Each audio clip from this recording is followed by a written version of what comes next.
সূরা আল ফাতিহা।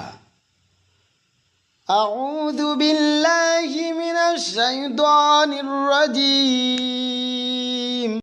বিতাড়িত শয়তান থেকে আল্লাহর আশ্রয় চাই। বিসমিল্লাহির রহমানির রহিম। পরম করুণাময় অসীম দয়ালু আল্লাহর নামে শুরু করিতেছি। আলহামদুলিল্লাহি রাব্বিল আলামিন।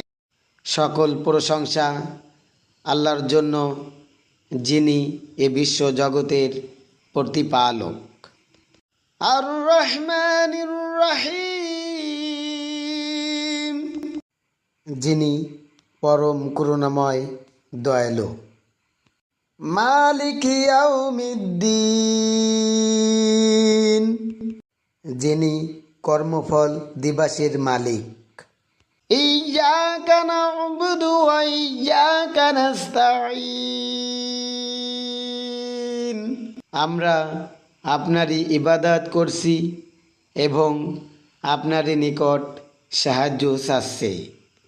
ইহদিনাস সিরাতাল মুস্তাকিম,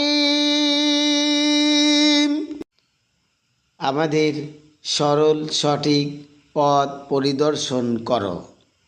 সিরাতাল্লাযীনা আন'আমতা আলাইহিম, তাদের পথ যাদের প্রতি আপনি অনুগ্রহ করেছেন। গায়রিল মাগদুবি আলাইহিম ওয়ালাদ-দাল্লিন, তাদের পথ নয় যাদের প্রতি আপনার গজব নাজিল হয়েছে, তাদের পথ নয় যারা পথভ্রষ্ট হয়েছে। সাদাকাল্লাহুল আযীম।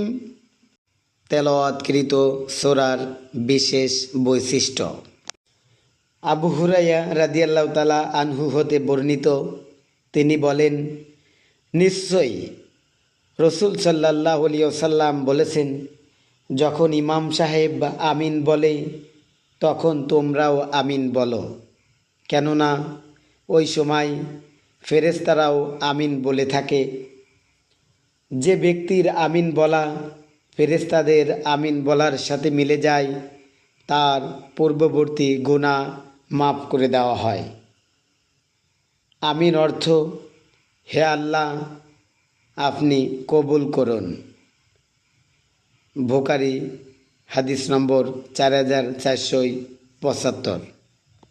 ভাই ও বোনেরা, যে যেখান থেকে আমার এই ভিডিও দেখলেন, ভিডিওটি যদি ভালো লাগে তাহলে চ্যানেলটি লাইক কমেন্ট শেয়ার করতে ভুলবেন না।